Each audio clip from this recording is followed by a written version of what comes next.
Family card এটি বানাই দিছে হাতে, এই ধানের শীষে প্রার্থী বানাই দিছে, বানায় কতগুলো ফোলা বাইনের কাছে দিয়ে দিছে। এটা মহিলা করে দেয়, পুরুষ লোক বাইতে লাগতো দেখা যখন আগে শিক্ষা দেওয়া আছে আপনার নাই, তখন শাশির কাছে গিয়া কয় এই যে এই কার্ডটা আপনি রাখেন, 2,500 টাকা পাইবেন মাসে।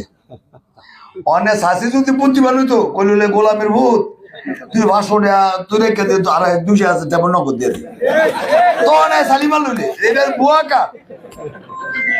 এই বুয়া বুয়া অনেক রকমের কার্ড বাইর করছে, মাইস্কা কার্ড, ফ্যামিলি কার্ড। এই যে দেন একটা মহিলার নাম দিচ্ছে আমেনা বেগম, কে সে আমেনা বেগম?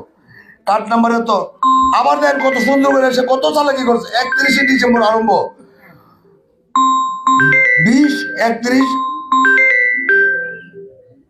মেয়াদ হলো 31শে ডিসেম্বর 2031, মানে 5 বছর, এটা 5 বছর মেয়াদ। মানে এতদিন ক্ষমতায় থাকবে, এতদিনের মেয়াদ এটা, মানে এই সুযোগ এমপি হয়ে গেল আর কি। আসলে এটা সম্পূর্ণ বয়ে যে দেন সরকার কোনোদিন ধানের শীষ দিয়ে মার্কা দিয়া নৌকা মার্কা দিয়ে কোনো কাঠ বানায়? সরকারি কাঠে একটা রকম বিশাল কাঠ,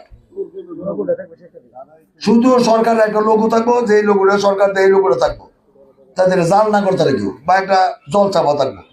এই যে ধানের শীষ দিয়ে এই যে দেন মহিলা বুয়া নাম টাম সব দিয়ে সুন্দর করে কাঠটা দিয়ে দিছে। মহিলা করে কয় চাচি এটা ভোটটা কিন্তু আপনার ধানের শীষে দিবেন, এই যে ধরেন এই কাঠটা ধরেন, এই কাঠটা রাখেন, 2,500 টাকা মাসে পাইবেন। যদি শাসিকে বুদ্ধি থাকতো কইলে তুই আমার 2,000 টাকা নগদ দে, 500 টাকা তুই রেখে দে যা, তোর সালিমার বউটা জানি তো বাটপাড়ি ধরা না গেছি। এই সমস্ত জাল জালিয়াতি ইলেকশনের আগে এখনো যদি করে এই জালিয়াতি, তার ভবিষ্যৎ কি হোমনা উপজেলার ভবিষ্যৎ কি বলেন?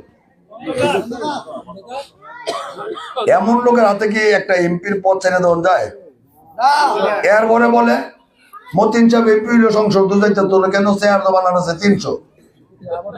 আইয়ুব খানে এই সংসদ ভবন বানাইছে, আইয়ুব খানে 300 চেয়ার বানাইছে। আবার মহিলা 50 জন মহিলা এমপি আছে সংরক্ষিত আসন, তাদের জন্য আছে 50টা, এই 350টা চেয়ার আছে গনা। তো মতিন সাহেব এমপি হইলে একটা চেয়ার দেওয়া ভাই বই, বড় তুমি জানতো ভাইতা না। জনগণের বড় অমূল্য রত্ন একটা হীরার টুকরে, এই ইলেকশনটা একটা হীরার টুকরে। এই ইলেকশনে সরকার পরিবর্তন হয়, একটা সরকার থাকে আবার বোড়াইলে যদি না দেয় এই সরকার বদলায় জায়গা। এই ভোট আপনার একটা ভোটে, এটা মহামূল্যবান ভোট জাতির জন্য, জাতির এই দুর্দিনের জন্য একটা বিশাল একটা ভোট। এই ভোটটা সরকার পরিবর্তন হয়, এই দেশের গরিব দুঃখের ভাগ্য পরিবর্তন হয়। অনেক সরকার আছে গরিবের হক সবই খাই দিছে, বছর বছর মাইনে খাই দিছে, না হয় বিচারিছে সব, গরিব কিছুই পায় নাই। আল্লাহর গজব তখনই পড়ে যখন আপনি সীমা অতিক্রম করবেন, তখন আল্লাহর গজব যেই করুক তার উপরে পড়বো না, পড়বো না। মানে সীমার ভিতরে থাকলে আল্লাহ একটু থাপড়া তোপড়া দিয়া রায়, আর যখন সীমার লঙ্ঘন করতে বাড়িতে একবার আলাই দেয়, যখন আর আল্লাহ সহ্য করতে পারে তখনই কিন্তু বাড়িটা দেয়।